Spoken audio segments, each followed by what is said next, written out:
2026 FIFA ലോകകപ്പ് മത്സരങ്ങളുടെ ഇന്ത്യയിലെ സംപ്രേഷണാവകാശം ലഭിച്ചിരിക്കുന്നത് സി എന്റർടൈൻമെന്റ് എന്റർപ്രൈസസ് ലിമിറ്റഡ് എന്ന സ്ഥാപനത്തിനാണ്. ഇതിന്റെ ഓൺലൈൻ സ്ട്രീമിംഗ് അവകാശം അവരുടെ തന്നെ സഹോദര സ്ഥാപനമായ C5-നുമാണ് ലഭിച്ചിരിക്കുന്നത്. കേരളത്തിലെ ലൈവ് സ്ട്രീമിംഗിനുള്ള അവകാശം C5-ൽ നിന്നും കേരളത്തിലെ ഫുട്ബോൾ ക്ലബ്ബായ ഈഗിൾസ് ഫുട്ബോൾ ക്ലബ്ബ് കേരളം എന്ന സ്ഥാപനം സ്വന്തമാക്കിയതായി പത്രവാർത്തയിൽ നിന്ന് അറിയാൻ കഴിഞ്ഞിട്ടുണ്ട്. ഇതനുസരിച്ച് വാണിജ്യ സ്ഥാപനങ്ങൾ, പ്രാദേശിക കൂട്ടായ്മകൾ, റെസിഡൻസ് അസോസിയേഷനുകൾ എന്നിവർക്കെല്ലാം കേരളത്തിൽ ലൈവ് സ്ട്രീമിംഗ് കാണിക്കണമെങ്കിൽ ഇവരുടെ ലൈസൻസ് ആവശ്യമായി വരും എന്നൊരു ആശങ്ക ഫുട്ബോൾ പ്രേമികൾ ഉയർത്തുന്നുണ്ട്. ഫിഫ ലോകകപ്പ് സംരക്ഷണാവകാശവുമായി ബന്ധപ്പെട്ട് ഫിഫയും സി എന്റർടൈൻമെന്റ് എന്റർപ്രൈസസ് ലിമിറ്റഡും തമ്മിൽ ഒപ്പുവെക്കുന്ന കരാറിൽ സംസ്ഥാന സർക്കാരുകൾ ഒരു സ്റ്റേക്ക് ഹോൾഡർ അല്ല.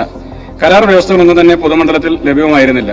വാണിജ്യ സ്ഥാപനങ്ങൾ, മാളുകൾ അവരുടെ കച്ചവട താൽപര്യത്തിനായി ചെയ്യുന്ന ലൈവ് സ്ട്രീമിംഗും കായിക പ്രേമികൾ, ക്ലബ്ബുകൾ, റെസിഡൻസ് അസോസിയേഷനുകൾ എന്നിവയുടെ നേതൃത്വത്തിൽ പ്രവേശന ഫീസ് വാങ്ങാതെ സൗജന്യമായി നടത്തുന്ന ലൈവ് സ്ട്രീമിംഗും രണ്ടായിട്ടാണ് സർക്കാർ കാണുന്നത്.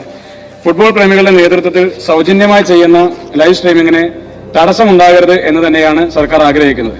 ഇത് സംബന്ധിച്ച് കായിക പ്രേമികൾക്കുണ്ടായ ആശങ്ക സർക്കാരിന്റെ ശ്രദ്ധയിൽപ്പെട്ട ഉടനെ തന്നെ ഇക്കാര്യത്തിൽ ബന്ധപ്പെട്ടവരുമായി ആശയവിനിമയം നടത്താൻ കായിക വകുപ്പ് സ്പെഷ്യൽ സെക്രട്ടറിയെ ചുമതലപ്പെടുത്തിയിരുന്നു.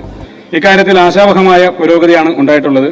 പൊതുസ്ഥലങ്ങളിൽ ഫിഫ ലോകകപ്പ് മത്സരങ്ങൾ ലാഭേച്ഛയില്ലാതെയും കച്ചവട താൽപര്യമില്ലാതെയും കായിക പ്രേമികളും ജനകീയ കൂട്ടായ്മകളും ക്ലബ്ബുകളും റെസിഡൻസ് അസോസിയേഷനും സൗജന്യമായി സംഘടിപ്പിക്കുന്ന പബ്ലിക് സ്ട്രീമിംഗ് പ്രയാസമില്ലാതെ നടത്തുന്നതിനുള്ള സൗകര്യം ഒരുക്കുന്നതിൽ അടിയന്തരമായ ഒരു തീരുമാനത്തിലെത്താൻ കഴിയുമെന്നുള്ളതാണ് സർക്കാരിന്റെ പ്രതീക്ഷ.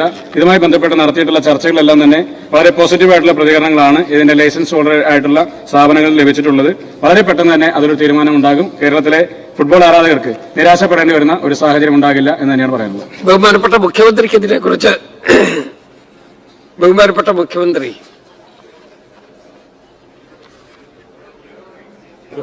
ഇതിനെക്കുറിച്ച് ഈ സീരിയസ് ആയിട്ടുള്ള കാര്യത്തെക്കുറിച്ച് ബഹുമാനപ്പെട്ട മുഖ്യമന്ത്രിയുടെ അഭിപ്രായം. അല്ല, തീർച്ചയായിട്ടും അത് ബഹുമാനപ്പെട്ട സ്പോർട്സ് വകുപ്പ് മന്ത്രിയായിട്ട് സംസാരിച്ചിട്ടുണ്ട്. എത്രയും പെട്ടെന്ന് പബ്ലിക് സ്ക്രീനിങ്ങിനുള്ള സംവിധാനം അത് ചെയ്യാം. അവർക്ക് ഫിഫയുടെ ഒരു അനുവാദം കൂടി കിട്ടേണ്ടതിന്റെ ഒരു തടസ്സമുണ്ട്. ആ ഫിഫയുടെ അനുവാദം കൂടി കിട്ടിക്കഴിഞ്ഞാൽ തീർച്ചയായിട്ടും ഗവൺമെന്റിന്റെ ഭാഗത്തുനിന്ന് വളരെ പോസിറ്റീവായിട്ടുള്ള സമീപനമാണ് അക്കാര്യത്തിലുള്ളത്. അതിനാവശ്യമായ നടപടികൾ സ്പോർട്സ് മന്ത്രിയുടെ നേതൃത്വത്തിൽ നടത്തുന്നുണ്ട്.